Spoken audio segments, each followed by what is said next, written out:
Hey, and welcome to Matt and Jess TV. I am Matt Roast. And I am Jessica Bun Bun. This is our Yellowstone Season 5, Episode 13 reaction and review. There is only one more episode left for this Oh my season, God. guys. Now, I know that there's probably going to be a Season 6 or a spinoff or something else coming down the line, but it's probably going to be a very different story than whatever it is we're watching right now. Yeah, and that's okay. I mean, right now it's just like it's really sad watching this show, especially this episode. This was a long episode, and we've been all on this ride for 5 seasons where it's like now we're getting to the end and watching the ranch get pulled apart little by little and sold off all their tractors, their cows, their horses. It feels icky. I don't like it at all. I just don't want to watch it. It's like watching a really slow death of something you just really love and watching it get picked apart by vultures. I just don't like it. It really reminds me of sort of like all these old Western movies that are talking about, well, we've reached the end of the Western era, everybody, where Western expansion comes in and cars show up and all. It's sort of a modern day retelling of that, of a way where these characters at the Yellowstone have always been like, we're the last of a dying breed, guys. We got to try to find a way to pick ourselves together. But I think the reality is they all knew that this was probably coming eventually. We all knew that this was probably coming eventually, but there's a difference between knowing it and then actually seeing it, and which just feels like you're getting stabbed in the heart again and again and again. Yeah, every time Rip is selling something off, I'm feeling worse and worse. And it's great that they were able to get enough money together to like keep it going for maybe one more year. But Kayce, come on, man, come in clutch here and find a way to actually save the ranch. Like this whole show can't just end with and they lost the land. It's been every single season has been a fight to keep the land. And then it's just going to be like, oh yeah, we had a 5 season journey to just have it be like you lost. Yeah, I just nobody is going to be happy with that. And I I think won't that, be. Taylor Sheridan, he's a little bit of a realist in that he's not going to give people, I don't think, everything that they want, but at the same No. time, I don't think he's going to end this chapter of a story in a way that's just going to make everybody mad. He's not going to, whether it be original Dexter series finale or Dexter New Blood finale, he's not going to do that. Like, he's going to give, I think, people a smidgen of satisfaction. I hope so. I mean, you mentioned this before. We've never really seen him end anything I yet. know. So we'll see how he ends it. The second half of season 5 has been really hit and miss. It's been kind of, some good stuff, some stuff that I'm like, yeah, it's just kind of going on. But, we'll see how he lands the plane. Yeah, well, we're going to get into a lot here of who is Kayce selling or giving away the ranch to. We have a lot of theories. Before we go further, though, hit that subscribe button so you guys don't miss our coverage of the Yellowstone finale. And maybe around that time, we'll get a better sense as to what's coming up. I feel personally like they've known for a while, but they just can't say it because they don't want to spoil anything in the finale. They may also just be waiting for the ratings, be like, everybody's still watching. Let's get another season going, right? But yeah, definitely hit that subscribe button and stick with us. Also, we are covering Dune Prophecy over on our Patreon. We'll leave a link for you below if you're also watching. That is the only place that you can get our reviews for that show. And thank you so much to everyone who has joined.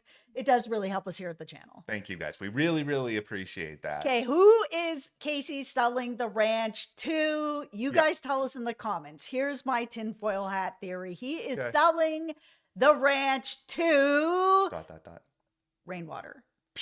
I think that's who he's going to be selling the ranch to. That was like, I was like confetti. I was like trying to set off the confetti guns there. There you go, Rainwater. Yeah, I think it's going to be Rainwater. He makes the most sense. We had a talk with him and Beth. It's like last episode, the episode before, on the porch, where they were both talking about how, while, him and John didn't always see eye to eye, they always really respected each other, and they both always kind of had the same motivation in mind, which is keeping the land the way the land is and not just handing it over to so you can build an airport or mini mall or whatever else you're coming in to do. And while Rainwater is dealing with the pipeline, and all of that stuff. Him being the person that Kayce's like, okay, can I sell this ranch for $1? And then what do you tax the dollar? Okay, great, cool. And he drives off. I'm like, everybody else is at the ranch. So who's really left? It's Rainwater. And it makes sense it would be him because they do have a respect for each other. Rainwater's not going to come in here and then just sell the land off to the airport or whoever else. He's probably going to use some of that land for some of the stuff that he wants, of course, but Yeah. that he would also keep the ranch running, that it would be something of them coming together. Yeah, I tried to do a lot of mental gymnastics in my head to figure out, okay, could it be anybody else in a world that makes sense here? But the point you made about everybody else already being at the ranch kind of mitigates a lot of those possibilities. But then also beyond just that, you have to sell this land or give this land away, regardless of whatever you think about it, to somebody who you know is going to be financially capable in the long run to Yep. maintain everything. Because it's like, for example, Casey decides to give it to Lloyd because Lloyd is great at the ranch, and I don't think anybody's going to dispute his credentials there. But the problem is that Lloyd is not a businessman. This is going to continue to be some sort of battle in the years ahead, and you need resources to deal with stuff like that. And that's just Yeah. something that, Rip or Lloyd or anybody else who works directly at the ranch, it's just like they don't really have that. And Rainwater does. And the Yeah. only way it makes sense is kind of exactly what you described, where it's a little bit of a compromise situation here, where there is this opportunity to sort of build the ranch back, which we saw mentioned in some conversations here, where Lloyd and some other people can stay on, kind of figure out the next direction, but also some of their land gets minimized or used for other purposes or whatever else. But this is sort of the reality of being a cowboy in 2024, unless you have Taylor Sheridan's money and then you can just buy an entire ranch. It's like, this is what happens. Well, and here's the thing with Kayce too, because Kayce has this season especially been talking about how he's felt kind of like a rudderless boat. He doesn't really want to stay on the ranch and take it over or anything like that. He even said in this episode to Monica, he's like, "Yeah, we're done. We're gonna be going. We're moving on to whatever we're moving on to." But if he sells it to Rainwater, who's able to kind of come in and help save the ranch, and then he's maybe working with Rainwater, that might be a reason for him to want to stick around. Okay, so here's where I think things stand with Casey. Do I think he wants to be CEO running the ranch the rest of his life? No, absolutely not. There's zero evidence of that on the show. I do think he has a certain amount of affection for the place, Mhm. the history. I think he wants to sort of be tangentially tied to it in some sort of way. I think that's why he would be fine with Rainwater being the owner of it, where he could maybe come and go as he pleases, but Mhm. also still have a separate life doing something that is that he likes, because that's something that clearly he has a lot of value in. If he didn't feel that way, he would have just been at the ranch with Rip and the Bunkhouse Boys the entirety of this show. He already had a golden opportunity to do that, and clearly he doesn't want that. Yeah, and this would then also give him an opportunity to get Rip in charge of running the ranch part of it, or Beth in charge of changing it into something else. And I know I said at the beginning of this video that it's been sad really watching, oh, they're selling off the Yeah. horses, they're selling that, oh, they're going to have to rebuild everything. I think that's a really important part of this. They are going to have to rebuild, but are they going to rebuild exactly the same way where they're just going to rebuy horses and rebuy this? Or are they going to take that conversation that they had when they were at the bar, Yeah. where it's like, okay, maybe we could be doing something different with this ranch, that while maybe, yeah, we'll have horses, we'll have our own vodka, or we'll do whatever, Travis is doing. Travis is trash. We gonna talk about Travis? We're gonna talk about Travis, but okay, with the ranch and the future of it, I think it's a little bit about that bar conversation, and I think it's also a little bit about, and I know we all got a good laugh out of Rip telling off those people who wanted like the picture earlier this season, but I think that's a part of the life he's gonna have to learn to embrace, because I think for a lot of people out there, cowboy life is sort of a novelty now. Like, there's a reason why people dress up in cowboy hats and outfits when they're going to like a Western bar, even though they never are a part of that life, or why people dress up for Halloween, all of these sort of things. It's because you kind of have this built in affection and you want to sort of see how that part of the world lives. So I think the ranch, yeah, they might have vodka or other products, but I think they're going to have to open up to this possibility of, is this area going to become a little bit of a tourist destination? Maybe, but it doesn't have to be through market equities. It can be through a way that actually benefits us and allows us to be able to maintain what we're doing. Where, yeah, maybe we'll have to do tours of the ranch sometimes. Maybe we'll have to host a wedding. I don't know. We'll have to do these different things. And yes, No. it's going to be hilarious, but that is something that is a part of this world now. Beth will never let that happen, as we saw in this episode. Poor Teeter is not dealing well with anything. Takes her to that bar where they're there specifically for tourists. Yeah. That they're coming on the cowboy tour to go there and just rip them down because they are not having it. Watching Teeter just get up and rip that guy a new one was the best part of this episode. I love her so much. It was so nice to see her back as herself. Okay, listen, I It know made me go back and rewatch that whole clip of her and Colby winning the bear.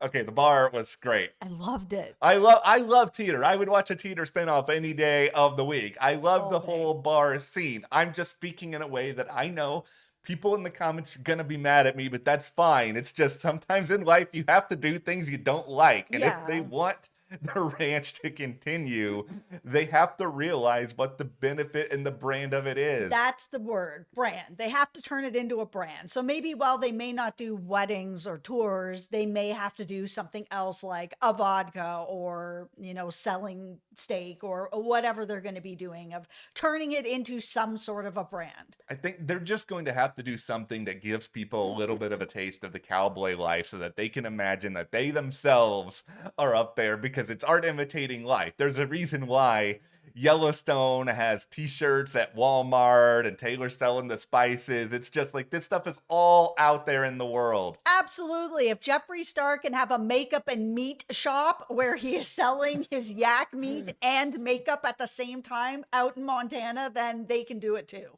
Jeffree Star shout out in 2024. What's going on in the know, world? I know. Okay, all right.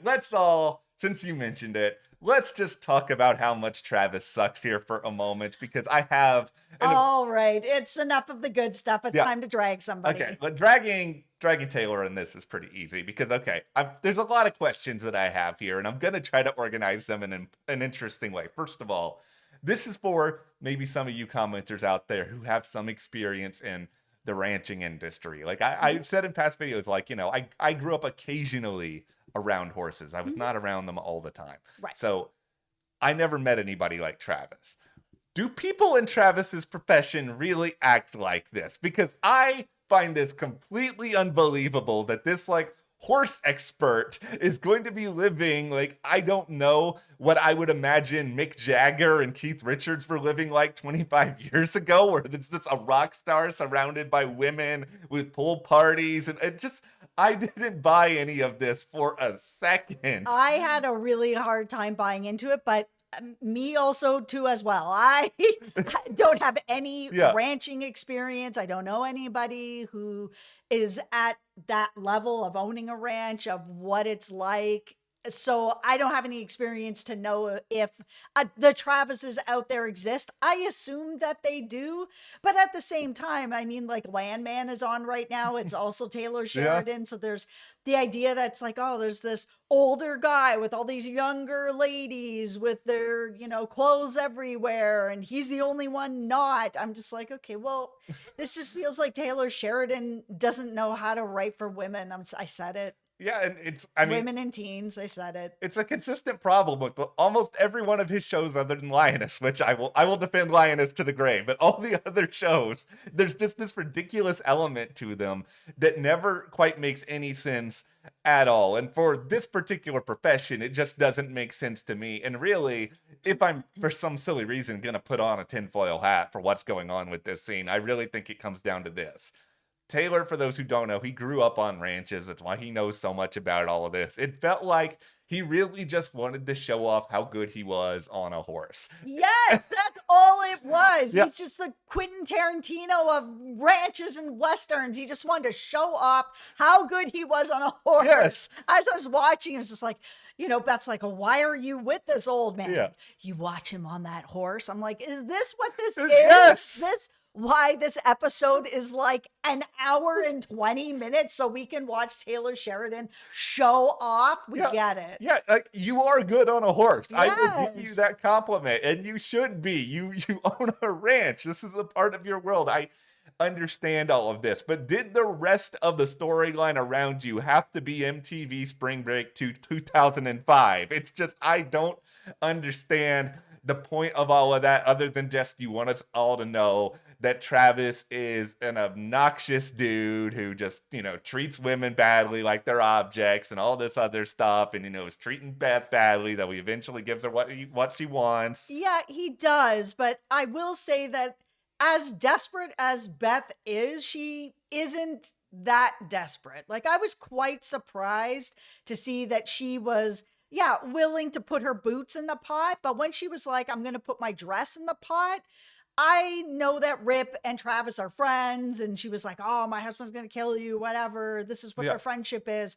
At that point, I would have seen her be like, I'm just telling Rip what a crappy friend you are and I'm leaving. And that would have been the turnaround that I think then Travis would be like, okay, of course I'm going to help him. I've been friends with him forever. We have a deep connection. I just didn't buy that Beth would have gone to that second step. The boot, sure. And then after that to be like, oh, I'm going to lose another hand. Nah, you ain't worth it. I'm just going to tell Rip what kind of person you are and that you're not actually his friend. And call his bluff. All of this is just so bizarre to me for a show that did a lot of really good stuff in this episode and a show that also is 2 episodes away from presumably being done with what the original idea for the show was. I mean, if it continues, it can be a new idea, but it just feels like this is what you're spending time on. I don't understand it because it's just, there are a lot of other really fascinating things. Like, for example, we had to talk about Taylor Sheridan and his spring break party before we talked about Jamie, one of the most compelling and your favorite characters to watch on the show. And like his entire fate is up in the air. The fate of the state is up in the air. But instead, we have Taylor Sheridan pool party.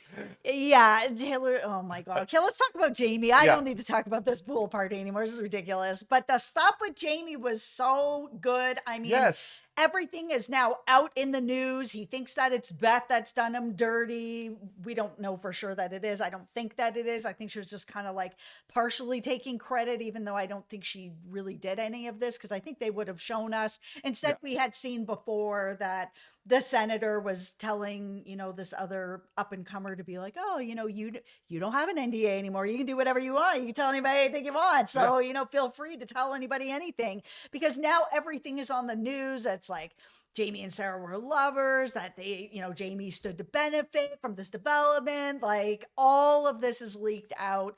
He doesn't know what to do. So he goes to talk to finally the mother of his child, Christina. Oh my God, where have you been, girl? I know. It's been forever. And so she gives him like beautiful, perfect advice on how to deal with this, to just be like, you need to get a press conference together, say that you're also launching an investigation into, Sarah's death, his father's. I was like sitting back being like, is that not already happening? But that's fine.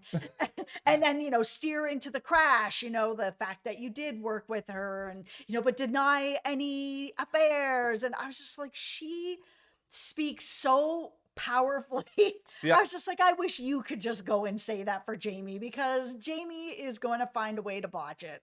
Yeah, can Christina be the new governor? I think she might actually be more capable of it than him. She's a wonderful speaker. I was like, man, she's so compelling. Yeah, she said one thing to me that made almost the most sense of all, which is that this speech Jamie gives is probably going to be the defining moment of his entire career. Yeah. I think that's right. I think he is in a position now where how he navigates this will determine whether or not he has a future. But I think the other just really fascinating thing about it is just that, does the Yellowstone universe want Jamie to have a future. And I No. just don't think that they do. I think that Jamie may start getting a little bit of momentum at the start of this upcoming episode. Maybe a part of the speech goes according to plan, but the thing that Beth keeps reminding him of is that she keeps her promises. She's going to have her day in the sun. It's just the question now of, okay, how is all of this going to happen? Because I don't think Jamie's surviving the finale. I think he's going to die. And I think the question then becomes like, okay, well, then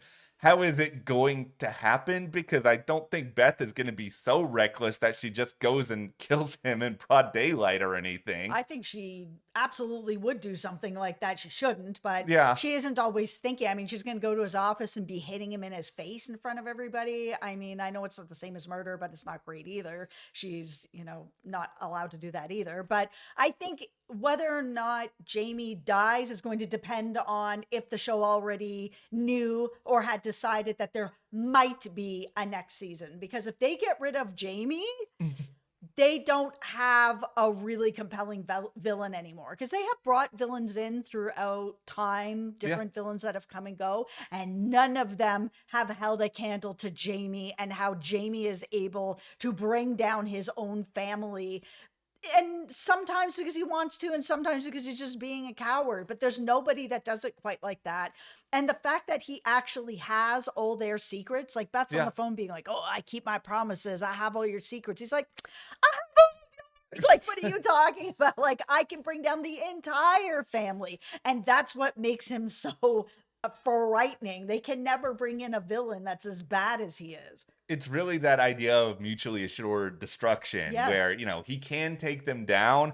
I think it all hinges on whether or not Beth and Rip want to stay with the ranch long term, because they've talked about these what ifs. Maybe that's foreshadowing to them going off and doing something else. And in that case, do you need Jamie as much? I'm just not sure. But at the same time, having Jamie potentially becoming governor, like that does open the door for a lot of big storytelling challenges that you're going to introduce moving forward, where it's like, okay, now we, the remnants of the Yellowstone Ranch, whatever they are, we have to do battle with this institution, where even if we make a deal with Rainwater, I don't think Jamie is going to let anything go at this point, because his whole family doesn't want anything to do with them now. He's lost to one person who kind of sort of cared about him, and Sarah, and he doesn't have anything to lose anymore. And that's really one of the most dangerous people you can run across. Okay, so we're like 26 minutes Yeah. into this video now. So let's talk about John Dutton's funeral, because Oh, we yeah. actually, yeah,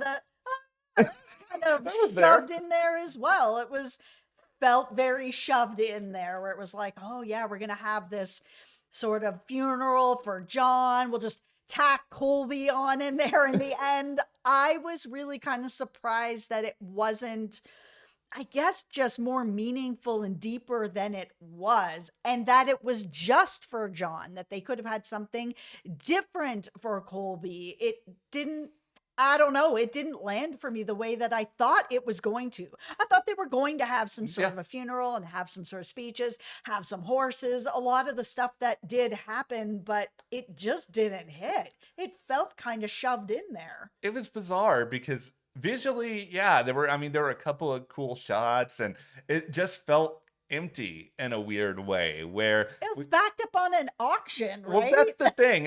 I don't think I was in a spot tonally where I could have really bought into it. I think that it would have worked better, probably within the context of the first 5 minutes of the final episode this season, where you're not starting off with anything else. So you can actually kind of be in that emotional place. You can sit with it, and then you can sort of move into whatever's next. I think the problem, at least from a writing perspective, is okay, they wanted to end this episode with some sort of big tease, and it just made sense to have this big tease take place almost immediately after the funeral. But in doing that, which I'm sure is great for the purposes of discussions like the one we're having here, you also are kind of running up against you make the funeral feel less important, and it just didn't feel important. Like, there are a lot of memorable quotes that Yellowstone has delivered over the years, but none of them were in that funeral. I mean, arguably the most important quote of this entire episode is Kayce in the final minute saying, "I'm gonna give it away." Like, that is more impactful than anything we saw in there. Yeah, and I think